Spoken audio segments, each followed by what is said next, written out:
So good afternoon, everyone. I'm so excited to be introducing Dr. Lauren Alloy, who is the Laura H. Carnell Professor of Psychology and Neuroscience at the Joseph Wolpe and Distinguished Faculty in Psychology and Neuroscience at Temple University. She's an internationally recognized researcher in the area of mood disorders. Her research focuses on cognitive, psychosocial, developmental, and neurobiological processes in the onset and course of depression and bipolar disorder, and has been funded continuously for over 30 years by R01 grants from the National Institutes of Mental Health. Dr. Alloy has received multiple professional honors and awards for her research, including 5 career Lifetime Scientific Achievement Awards from major professional organizations such as the American Psychological Association, Association for Psychological Science, and Society for Research in Psychopathology, among others. She is the author of over 430 scholarly publications and is in the top 1% of most cited authors in psychology. It is quite an honor to have you here, Dr. Alloy, and I'm going to go ahead and mute myself in a second. I hope everyone can join me in a warm welcome as much as we can through this format, and take it away. Thank you so much, Barbara. I really appreciate the kind introduction, and thanks for inviting me. I'm now seeing my former student, Jessica Keyser's face on the side of my screen. Hi, Jess. By the way, Jess worked on some of the research that I'm going to talk about today. So, all right, so let me get started. I'm like the Energizer Bunny. I keep going and going and going. No need for sleep. And everything I see grabs my attention, excites me. I want to do everything, be everything, and I can. I feel powerful. This is a description of a hypomanic episode from one of our research participants who we diagnosed with bipolar II disorder. Notice that she exhibits extremely high levels of energy, goal striving, and self-confidence, needs little sleep, and is easily distracted. Classic symptoms of hypomania and mania. At other times, the same individual describes experiencing major depressive episodes where she has no energy, loses her interest in her activities, and experiences low self-esteem. So bipolar disorder is both puzzling and fascinating to researchers, clinicians, and lay people alike because extreme contrasts in mood and behavior occur within the same individual. What explains the roller coaster of highs and lows in mood, energy, cognition, and motivation in people with bipolar disorder? Well, today I'm going to suggest that this individual has a hypersensitive reward system that's involved in goal seeking and reward responsiveness, and that is very vulnerable to extreme fluctuations in activation and deactivation, leading to symptoms of hypomania and mania, or symptoms of depression, respectively. But I'll return to this idea in a minute. First, let me give you an outline of what I'm going to try to do today. I'm going to present the behavioral approach system reward hypersensitivity model of bipolar spectrum disorders, which is a biopsychosocial theory that integrates behavioral, environmental, and neurobiological factors in these disorders. And then I'm going to present several studies from my lab that test predictions from this model, predictions regarding first onset of bipolar spectrum disorders and the course and progression of these disorders, reward system neural correlates of vulnerability to bipolar spectrum disorders, the role of life events, specific types of life events as triggers of bipolar symptoms and episodes and neural response. And then, if possible, if there's time, I'll also present on the role of social and circadian rhythm disruption as mediators of the influence of reward-relevant events on bipolar symptoms. And we'll try to end with some implications for assessment and treatment.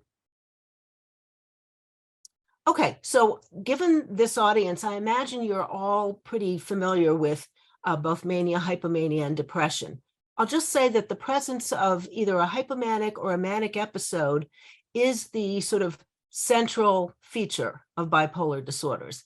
And mania or hypomania involves abnormally or persistently elevated, expansive or irritable mood, an abnormally and persistently increased physical energy and goal-directed activity, along with either 3 or 4 additional symptoms, depending on whether the mood is elated or irritable.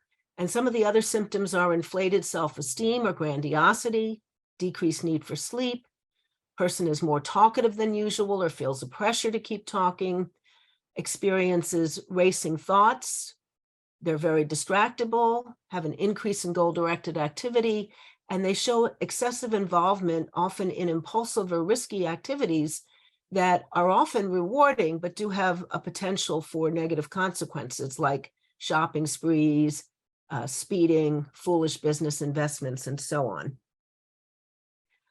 Bipolar spectrum disorders often include major depression as well, and major depression involves persistently depressed or sad mood, or anhedonia, a loss of interest or pleasure in usual activities, along with 4 additional symptoms, including changes in appetite and weight, sleep disturbance, which in unipolar depression often is insomnia, but in the bipolar phase of, in the depressive phase of bipolar disorder, often is hypersomnia, or increased sleep. You see psychomotor disturbances, normally psychomotor retardation or slowing down in bipolar depression, fatigue or loss of energy, less goal-directed activity, feelings of worthlessness and excessive guilt, difficulty concentrating or making decisions, and thoughts of death or suicide. So again, I went through that quickly because of the nature of this audience.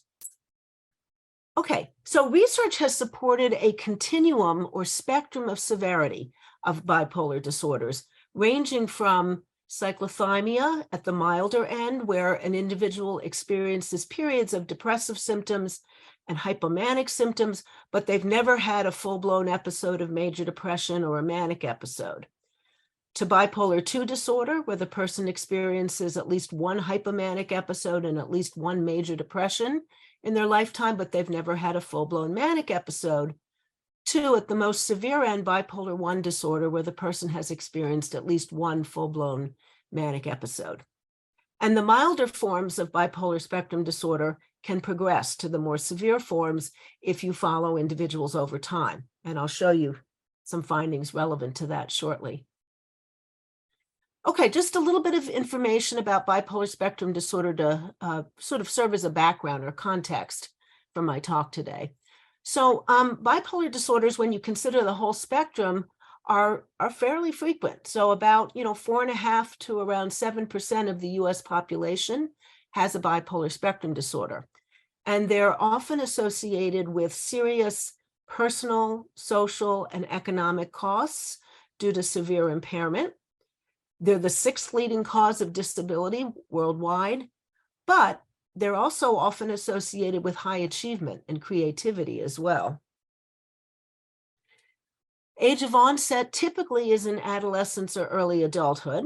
Sex ratio is equal, although males tend to have more kind of mania and hypomania in the course of their bipolar disorders, and females tend to have more depression in the course of their disorders. Suicide risk is the highest of any mental disorder. So more than any other mental disorder, suicide risk is high with bipolar spectrum disorders, 15 to 30 times higher suicide rate than what you see in the general population. Okay, so let me turn now to the behavioral approach system or reward hypersensitivity model. The behavioral approach system is the body's or the brain's go system. So it regulates approach motivation and goal-directed behavior to attain rewards or avoid punishment.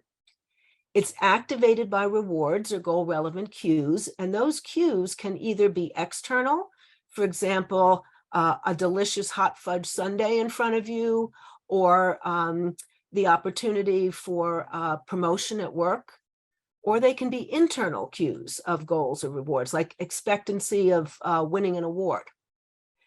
When the behavioral approach system, or the BAS for short, so I'm going to call it the BAS, when the BAS gets activated, it leads to increased motor behavior, increased incentive motivation, goal-related cognitions like hope and planning, and goal-striving related emotions such as happiness, except If goal striving is frustrated or thwarted, then it leads to increased anger or irritability. So anger and irritability is also an approach-related emotion, but when goal striving is frustrated or blocked. So the behavioral approach system, or BAS, has been linked to a corticostriatal neural circuit sensitive to the rewarding properties of stimuli that involves dopaminergic projections from the ventral tegmental area to a variety of affective and reward-relevant brain structures, including the ventral striatum, which includes the nucleus accumbens, the amygdala, the orbitofrontal cortex, and the caudate or putamen, which is sort of the dorsal part of the striatum. So in the rest of my talk, I'm going to interchangeably talk about the BAS and the reward system, because the two are strongly linked. So basically, this neural corticostriatal circuit is really the underlying brain structures involved in reward processing and involved in the BAS system. Okay, so according to the BAS, or reward hypersensitivity model of bipolar spectrum disorders, hypersensitivity to rewards is the underlying vulnerability, the trait vulnerability that increases the likelihood that somebody will develop a bipolar spectrum disorder or exhibit hypomanic or depressive symptoms. So according to this model, when an individual experiences life events that would tend to activate the reward system, and these would be events such as goal striving events, goal attainment events, or rewards, this reward hypersensitivity leads their reward systems to become excessively activated, which in turn is hypothesized to lead to symptoms of hypomania or mania, such as increased energy, increased goal-directed behavior, increased self-confidence, decreased need for sleep, or irritability when the goal pursuit is thwarted. When an individual with reward hypersensitivity experiences life events that would deactivate the reward system, and these are events that are definite and irreconcilable failures and losses, if you have a hypersensitive reward system, your reward system downregulates or becomes deactivated excessively. So you go into kind of an excessive reward deactivation state, which is hypothesized to lead to depressive symptoms, such as anhedonia, decreased energy, psychomotor retardation, fatigue, lower motivation, hopelessness, etc. So basically, reward hypersensitivity is considered to be the general trait that make people vulnerable to excessive activation or deactivation of their reward systems when they encounter life events that activate or deactivate the reward system in anybody, but it does so excessively, that's the hypothesis, in individuals who have a hypersensitive reward system, hyperreactive to these cues.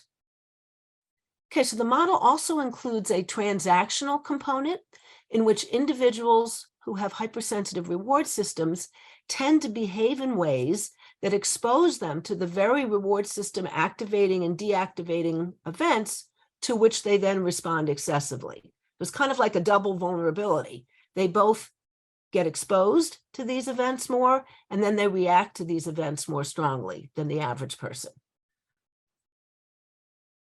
Okay, so is high BAS or high reward sensitivity in fact a vulnerability for first onset of bipolar spectrum disorders?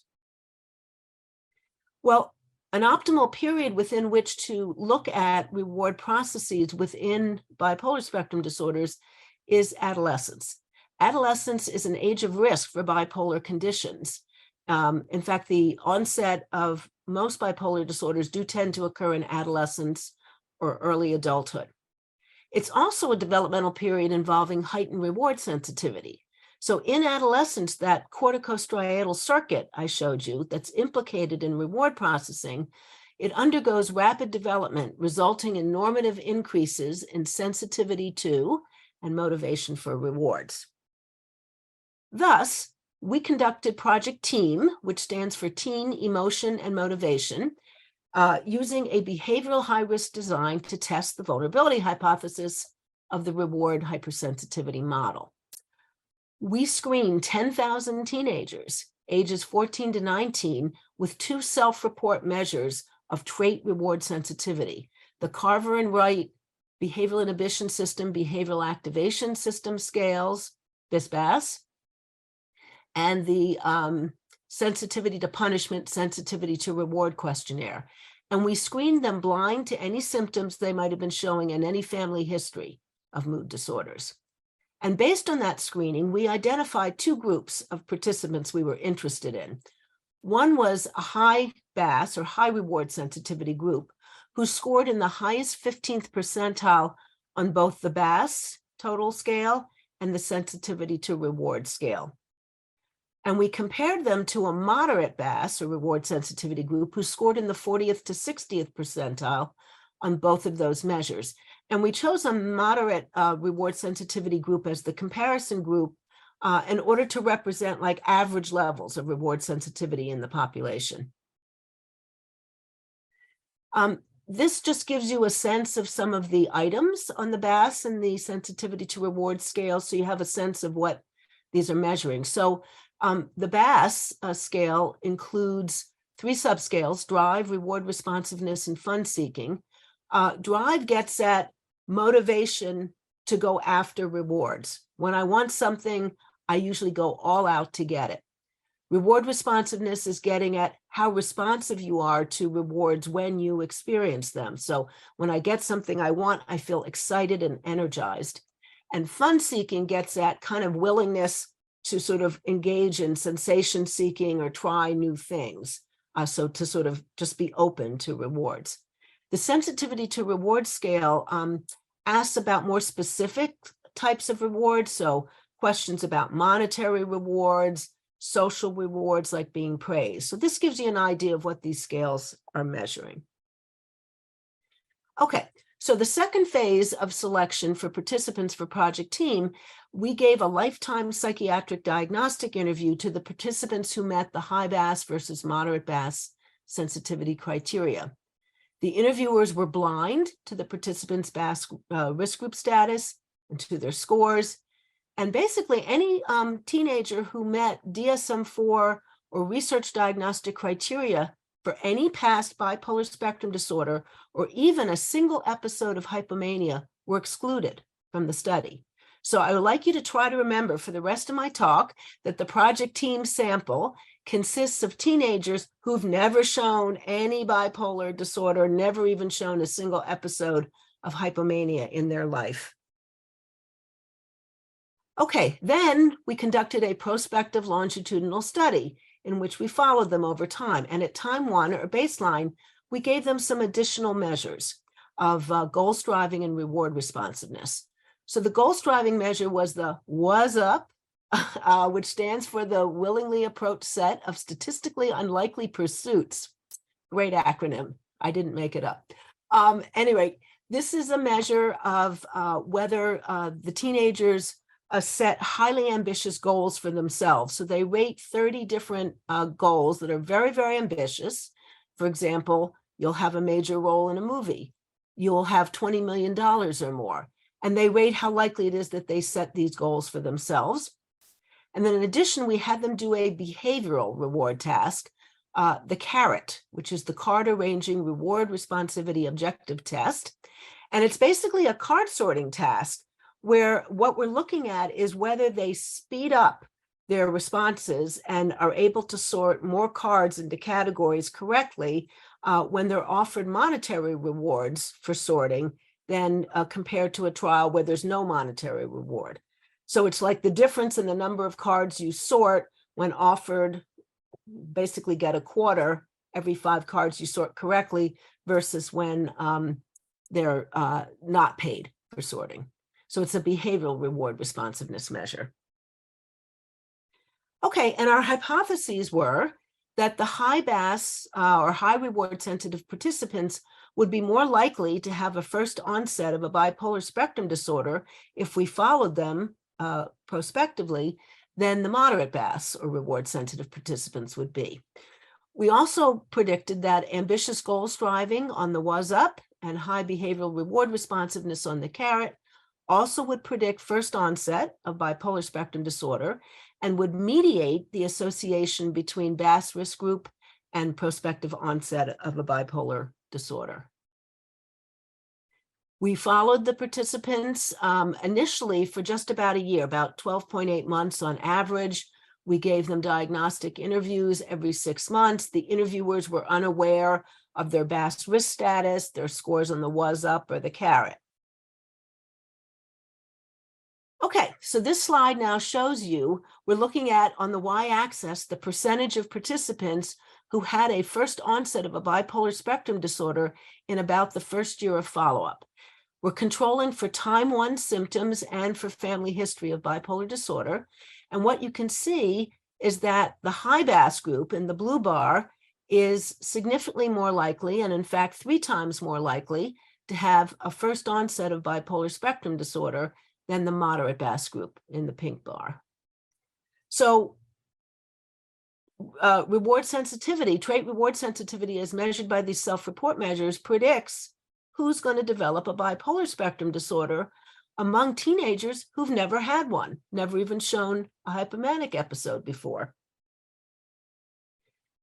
This slide is showing you the same results plus some additional information in a different way. So these are hazard functions from a survival analysis.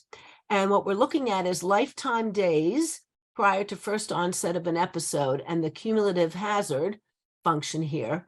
And the green line is the high BAS participants, and the blue line is the moderate BAS participants.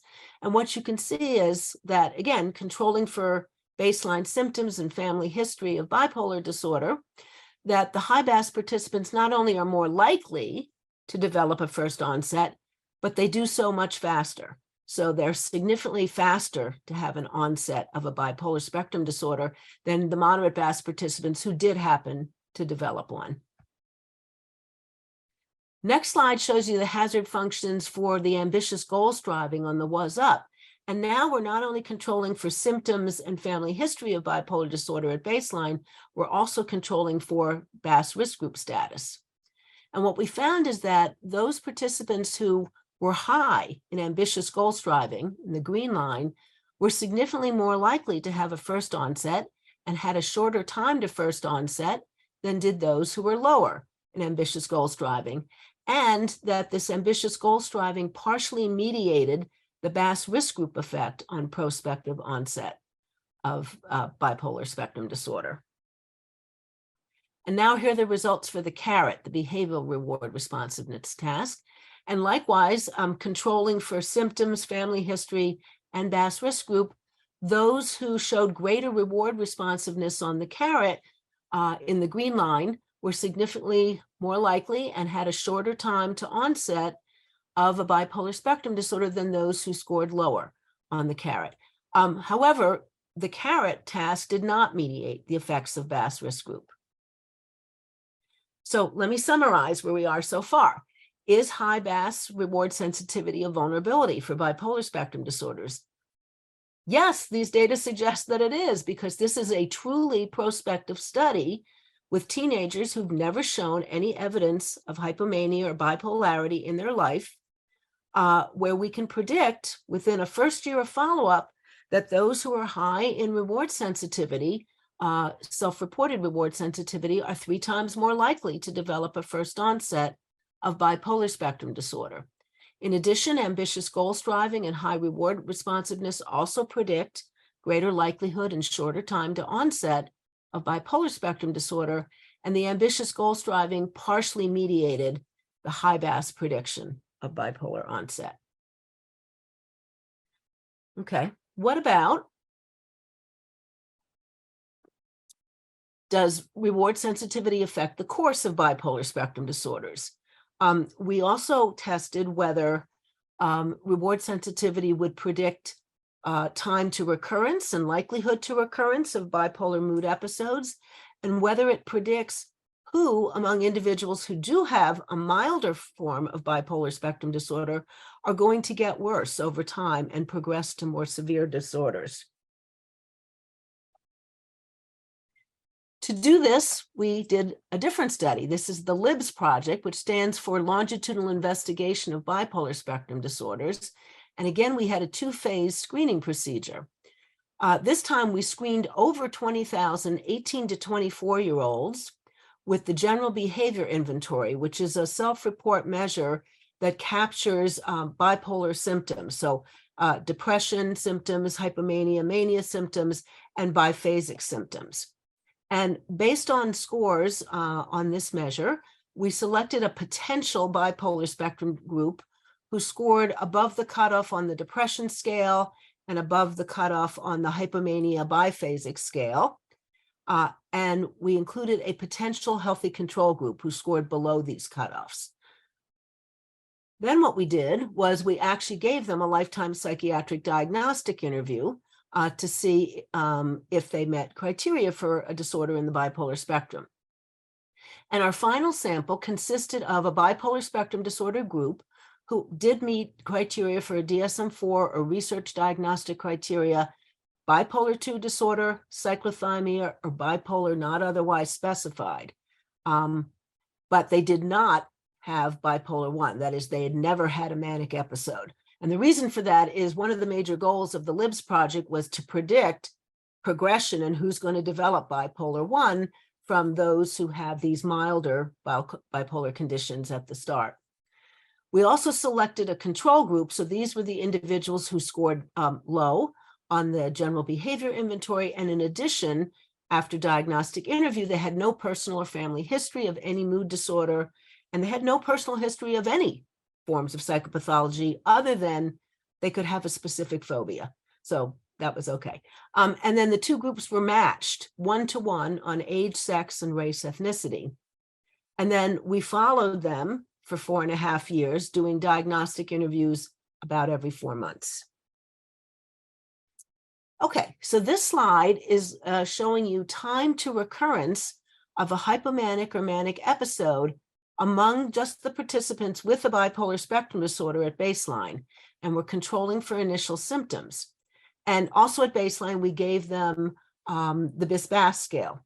So what we're seeing here is that those who had high BAS sensitivity or high reward sensitivity at baseline in the green line were more likely to have a recurrence of a hypomanic episode or a manic episode, and they did so faster, so shorter time to recurrence of hypomanic or manic episodes among those who are high in reward sensitivity compared to those who are lower in reward sensitivity.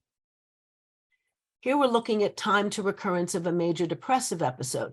This was a marginally significant effect, but it was almost there, that those, again, who had high reward sensitivity were more likely and tended to have a shorter time to recurrence of a major depressive episode.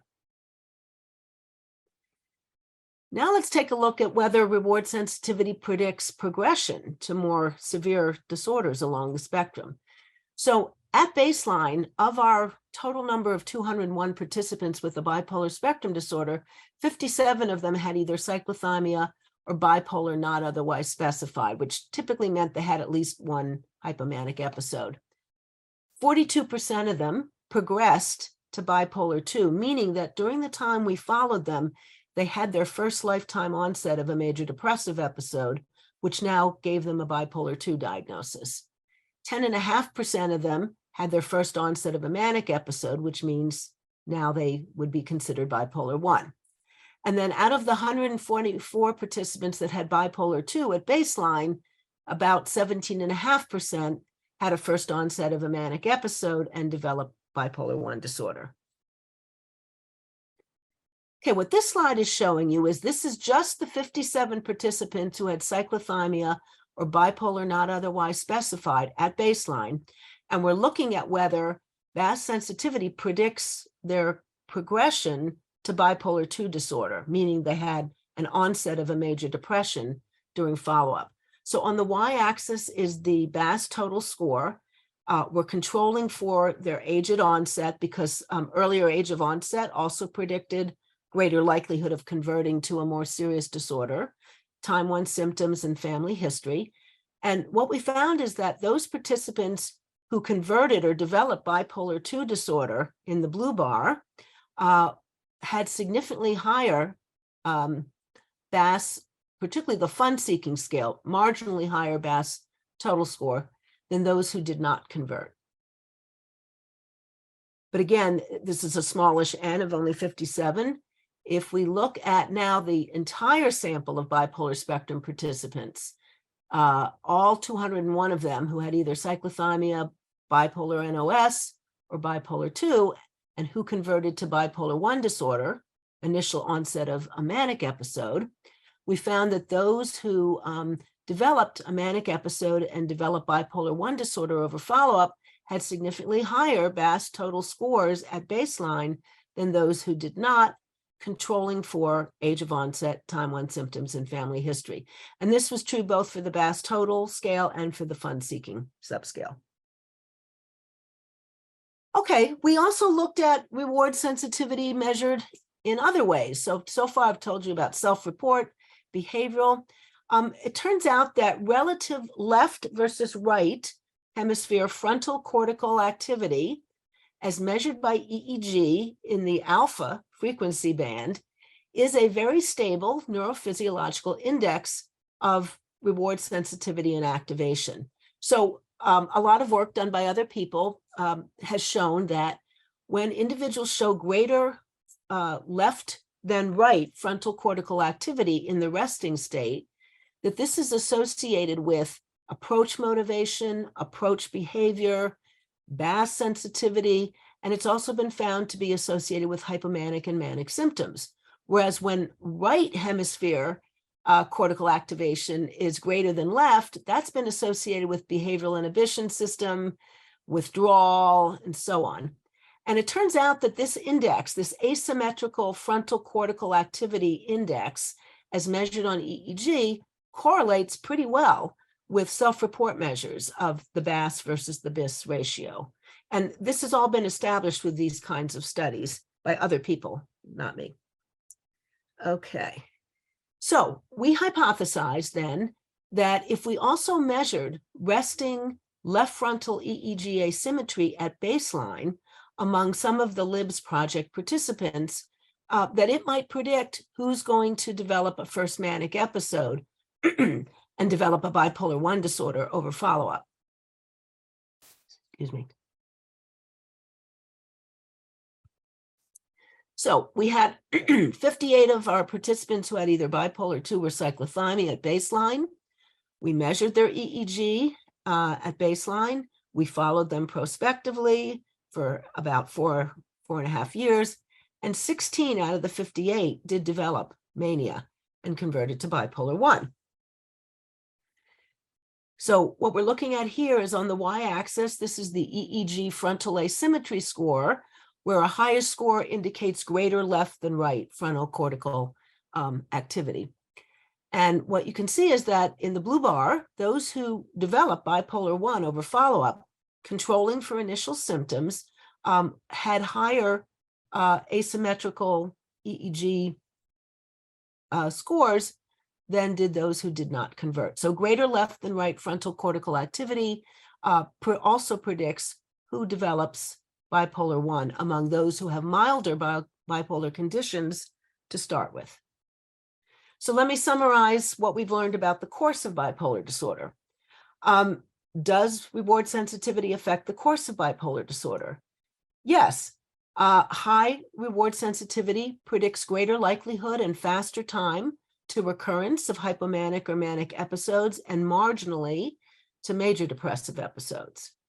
High BAS or reward sensitivity predicts greater likelihood of progression both to bipolar 2 and to bipolar 1 disorder among those with less severe conditions at the outset.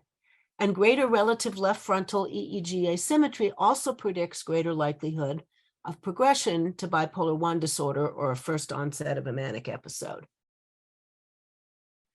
Okay, what are the neural correlates of vulnerability to bipolar spectrum disorders? So I'm paying attention to time. I'm actually going to skip over a little bit. Basically, what I'm skipping is showing you that, here's the figure, that basically that individuals who have bipolar 1 disorder show elevated activation in the ventral striatum during reward anticipation, during a monetary reward task, during fMRI scanning. I won't go into this in detail. I need to skip a couple things, but let me get to, so basically, yes, euthymic individuals with bipolar 1 disorder, they display both increased ventral striatal and orbital frontal cortex activation in response to anticipation of rewards on a monetary reward task during fMRI scanning. Okay, this is maybe more important. So given those findings, we wanted to ask whether elevated neural activation in response to reward relevant cues, is that a vulnerability to bipolar spectrum disorders or a marker of vulnerability, or is it a consequence of already having a bipolar spectrum disorder?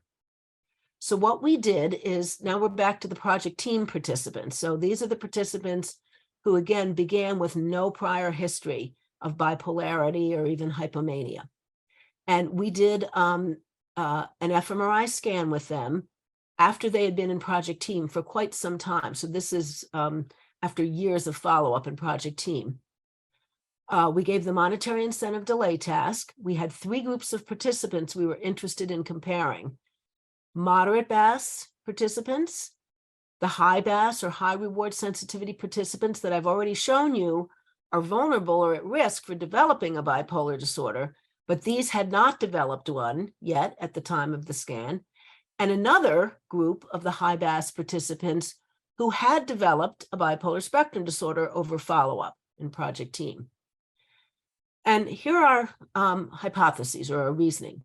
We reasoned that if both high BAS groups, high BAS without or with a bipolar spectrum disorder, both displayed greater corticostriatal activity during anticipation of rewards in the scanner than the moderate BAS participants, this would suggest that elevated activity in basically in the reward circuit in the brain may be a marker of vulnerability to bipolar spectrum disorder. On the other hand, if it was only the high reward sensitive group who had developed a bipolar spectrum disorder that showed increased corticostriatal activity during reward anticipation, so more than the high BAS group alone or the moderate BAS group, that would suggest that this elevated neural sensitivity to rewards is a consequence of having a bipolar spectrum disorder and not a marker of vulnerability. So just quickly, this is what the monetary incentive delay task looks like. This is one of the most commonly used monetary reward tasks in neuroimaging research. It's developed by Brian Knudsen. It involves the participant sees initially a cue as to whether they can win or lose money and how much. Then they're told that when they see a target white square, they should press the button as fast as possible in order to either win money or avoid losing money. So on the reward trials, if they press fast enough and hit the target, then they win money. And if they miss the target, then they don't win any money. On the lose trials, if they press fast enough and hit the target, then they don't lose any money. But if they don't press fast enough and they miss the target, then they do lose the amount of money shown in the initial cue. And then there's an anticipation period while they wait to see what happened. So they're anticipating possible reward, and then they get feedback, and then there's an outcome period. Okay, here's what we found. So what we're looking at here is this is orbital frontal cortex activation. So, you know, on basically it's the contrast of anticipating the $5 win versus no gain. And we're comparing our 3 groups.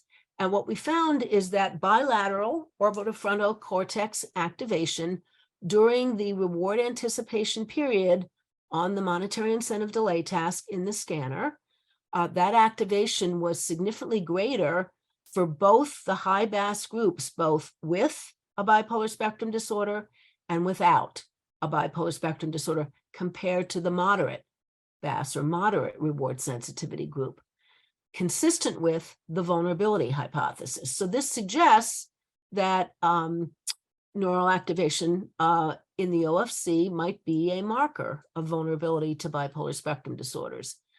We also found the same result for the amygdala, but not for the ventral striatum. So tentatively, I say yes. And I say tentatively because ultimately what we need to show is that, say, neural activation in the corticostriatal circuit actually predicts prospectively first onset of bipolar spectrum disorder among individuals who've never had a bipolar spectrum disorder. We haven't done that yet. So, but tentatively, it seems that increased neural activation to reward relevant cues in the orbital frontal cortex and amygdala may be a marker of vulnerability to bipolar spectrum disorders, since it shows up in the high reward sensitive participants. And I showed you that those participants are more likely to develop a first onset of bipolar spectrum disorder. Okay, so now let's turn to the role of reward relevant life events. According to the reward hypersensitivity theory, people who are hypersensitive to rewards should develop bipolar symptoms or bipolar mood episodes when they encounter life events that activate or deactivate the reward system. So basically, life events determine when symptoms or episodes occur, according to the model. So the environment plays an important role in the timing, frequency, and polarity of bipolar episodes. But prior research on life events in bipolar disorder has generally been pretty atheoretical. However, the reward hypersensitivity model makes very specific predictions about what types of life events should be relevant to triggering bipolar symptoms or mood episodes. So specifically, hypomanic or manic symptoms and episodes should be triggered by goal striving or goal attainment events or rewards, which I'm going to refer to as BAS activation or reward activation events. Depression should be triggered by irreconcilable failures or losses, which should be triggered, or which I'm going to refer to as BAS deactivation or reward deactivation events. And I say irreconcilable because failures or losses that the person perceives that like as challenges, or that they could overcome them or do something about them, may actually activate the reward system rather than deactivate it, and produce things like anger, irritability, and increased reward activation. So, but if it's a failure or a loss that it's definite, you can't do anything about it, you can't make it better, that should trigger deactivation. Okay, so Sherry Johnson and her colleagues found, indeed, consistent with the theory, that life events involving attainment of a desired goal, but not positive events in general, predicted increases in manic symptoms in individuals that have bipolar 1 disorder. What about goal striving life events? The act of pursuing the goal is actually probably the most prototypic reward system activating type of event. So, using participants in the LIBS project, we examined the relationship between studying for and taking final exams, which is a major and prototypic goal striving event for people who are students. And we looked at whether that would predict the onset of bipolar mood episodes. So what we did is, among our LIBS project participants, we happened to have some who were students at the time and some who were not students. And the ones who were students had to take final exams. So we had bipolar spectrum and healthy control participants, some of whom were going to be taking final exams, some of whom were not going to be taking final exams. And we examined them in the 12-day final exam period, as well as the 12-day baseline period, approximately a month earlier, when they were not taking any exams. We found, so what we're looking at here is the percent of the bipolar spectrum individuals who had an onset, in this case, of a DSM-4 hypomanic episode during the 12-day exam period. So we found that a full 42% of the bipolar spectrum participants who took exams during final exam period had an onset of a diagnosable hypomanic episode during that 12-day period, compared to only 4% of the bipolar spectrum participants who were not taking exams who had an onset of a hypomanic episode during that same 12-day period. We did not get any effects for depressive episodes. And among the healthy controls, they didn't have onsets of any kinds of mood episodes during the exam period. So what this is telling us is that, in this case, a reward system activating set of events like studying for and taking exams, which involves goal striving, can help us predict when people who are hypersensitive to rewards might have an episode, in this case, a hypomanic or manic episode. If we didn't do this, unfortunately, but if we had waited and assessed them again after they got their exam results back, where some of them might have experienced a failure or failures, we might have seen prediction of depressive episodes at that point. Unfortunately, we didn't do that. So I don't know, but that's what we might predict would happen. Okay, let me just see how we're doing on time. Okay, so we also we just generally measure life events in both the LIBS and the team projects. So our participants every 4 or 6 months complete 193 item life event scale that has both negative and positive events in it. Some of the events have been categorized a priori as BAS activation or BAS deactivation events. The interviewers, they're then interviewed. The events have to meet certain event definition criteria. If not, the events are disqualified and not counted. This is to work against subjective reporting biases.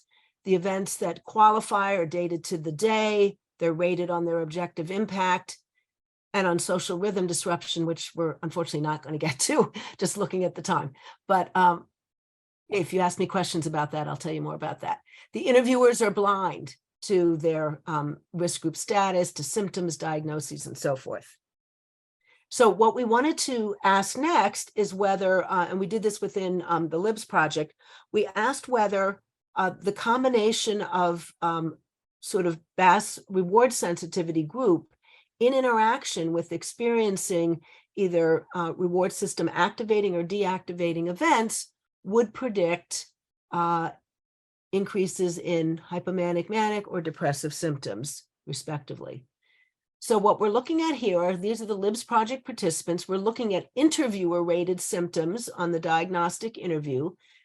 In this case, we're looking at hypomanic symptoms, and we're looking at the interaction between reward sensitivity group and whether you had a relatively low or high number of BAS system activating events. And what we found, and as hopefully you can see, that those who were high in reward sensitivity and who experienced a relatively high number of BAS activating life events had a larger number of hypomanic symptoms over the first 6 months of follow-up. So they show the greatest increase, and the interaction is significant. This basically shows you same thing, interviewer-rated depressive symptoms. And again, we found that there was an interaction between BAS risk group status and whether you had low versus high reward system deactivating events. And again, it's those with high reward sensitivity that show the greatest number of depressive symptoms over follow-up following the occurrence of more BAS deactivating events. So, yes, there's some evidence that BAS or reward system relevant life events may contribute to bipolar mood symptoms and episodes. I am going to skip this, but what I was going to show you next, I'll just tell you what happens. So according to the reward hypersensitivity model, the reason why reward system activating or deactivating events might lead to hypomanic, manic, or depressive symptoms, respectively, is because they activate or deactivate the reward system, and they do so excessively in people who have a hypersensitive reward system. And so we actually tested that. And I'll just show you quickly. The answer to that is yes. If you want, I can certainly go back and show you that finding, but we did find an interaction between reward sensitivity group, this was with the team participants, and experiences of either goal striving or goal failure events predicted activation in the orbital frontal cortex during reward anticipation following, based on the number of such events they experienced in the 6 months prior to the brain scan. Okay, I'm gonna do this and then maybe we will stop after that and we'll take some questions. So the final part of the reward hypersensitivity model is the transactional component, which says that individuals who are hypersensitive to rewards may actually behave in ways that cause them to be exposed to events that end up activating or deactivating their reward systems excessively. So here we're going to ask, are individuals with high BAS or reward sensitivity actually exposed to more reward system activating and deactivating events? So what we're looking at here is, this is the project team participants. We're looking at the first, I think this is the first 6 months of follow-up from baseline. We're looking at number of events, and we have BAS activation events and BAS deactivation events, and we have moderate and high reward sensitivity participants. And we found that controlling for their initial symptom levels, the high reward sensitivity participants did indeed experience more BAS activating and more BAS deactivating events than did the moderate BAS sensitive participants. So, does high BAS reward sensitivity lead to increased exposure to reward relevant events? Yes. And this provides some evidence for the double vulnerability, namely that people who have high sensitivity to rewards not only experience greater reactivity to reward relevant life events, but they may also get exposed to those events more often. Okay, so I'm going to skip this. Please, if you'd like to ask me about it, we actually have an integrated reward and circadian rhythm model of bipolar spectrum disorders, where we think that one of the pathways by which reward relevant life events lead to hypomanic, manic, or depressive symptoms in people with reward hypersensitivity is through social and circadian rhythm disruption.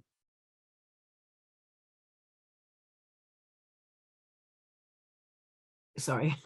Oh, all right. So let me just talk a little bit, given the nature of this audience, about possible implications of this work for assessment and intervention. So, early recognition of bipolar spectrum disorder is very important. There's usually a very long lag between the time that somebody first starts exhibiting symptoms of bipolar disorder and often when they get diagnosed or recognized and can be treated. If we can assess bipolar spectrum disorder and recognize it early, there might be a greater chance of either possibly preventing onset of a bipolar spectrum disorder, or at least, providing early intervention that might lessen the severity of the course of bipolar spectrum disorder.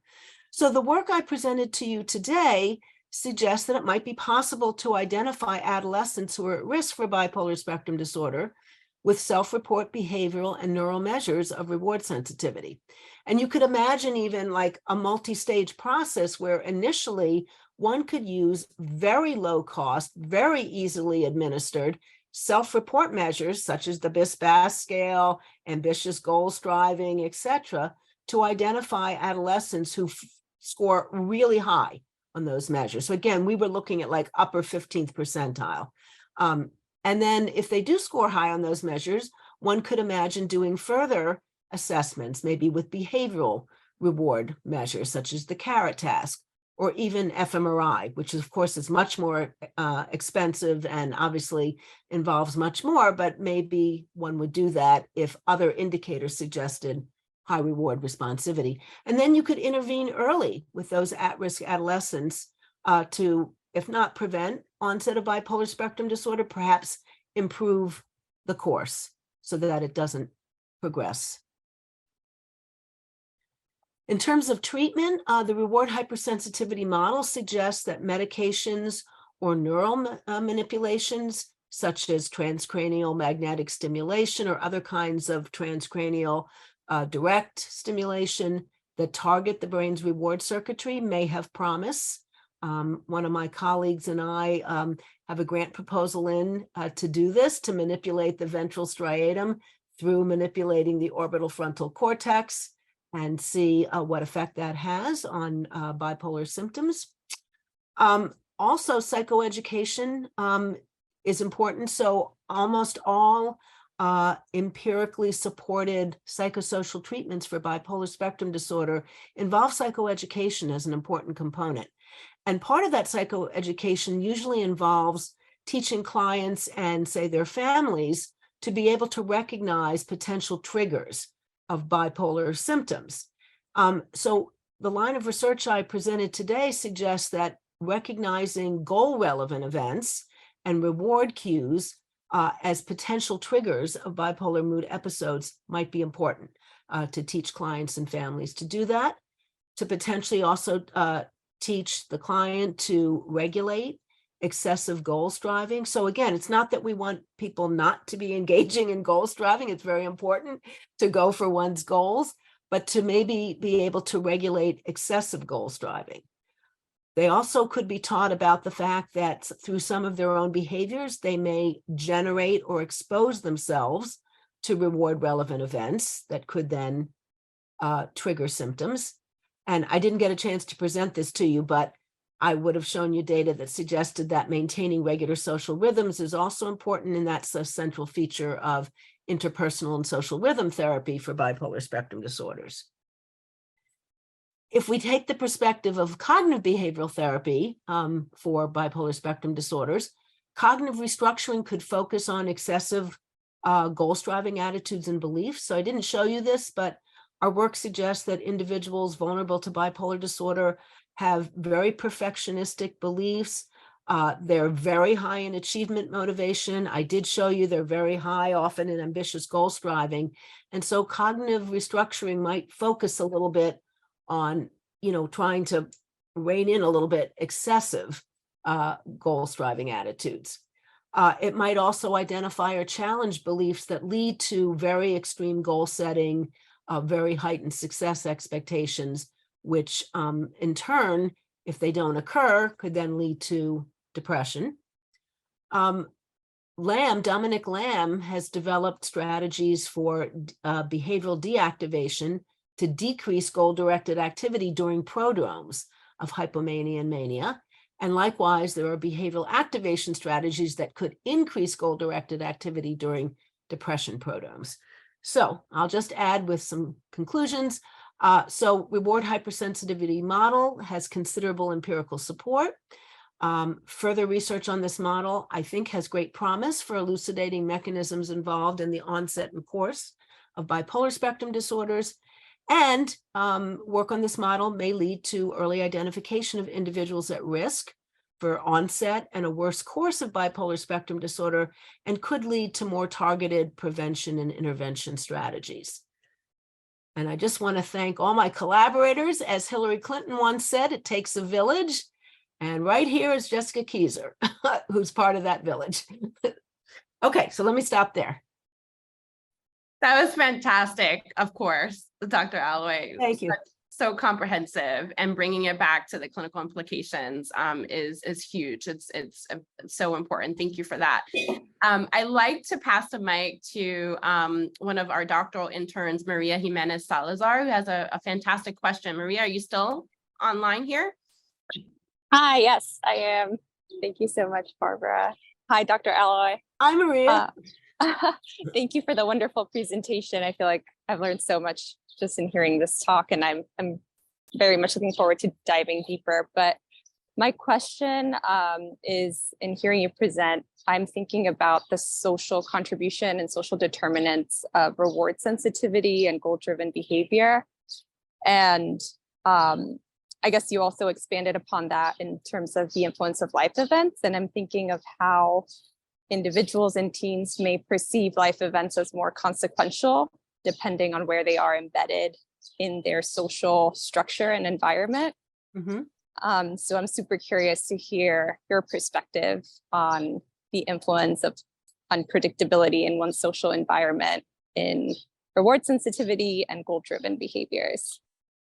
So I'm not sure about unpredictability, but you did notice that I didn't talk a lot about social rewards today. And that's because so far we and others have tended to focus on more kind of achievement related awards and things of that sort. But I have a grant right now that's ongoing. It's a new grant, Project Crest. Not enough data yet to present anything, but where one of the many limitations from some of our previous work that we're trying to address is to now pay attention to social rewards and not just sort of more achievement related or monetary rewards. So it does involve repeated fMRI scans that includes a social reward task in the scanner, as well as a monetary reward task. It also has some other measures of social rewards. So unfortunately, I don't have a great answer to your question right now, but I'm hoping maybe within a few years, I'll have a better answer to your question. Yeah, thank you so much. Looking forward. Thank you. It's a great question. I wish I had a better answer to it, but hopefully I will soon. And we'll just have to bring you back. Okay. Talk more about it, right? I Thank you so much. That's all, unfortunately, all the time that we have for today. I want to respect your time and everyone else's time. This was fabulous, hands down, fabulous talk. Thank you, thank you, thank you. And everyone take good care, stay safe, enjoy spring.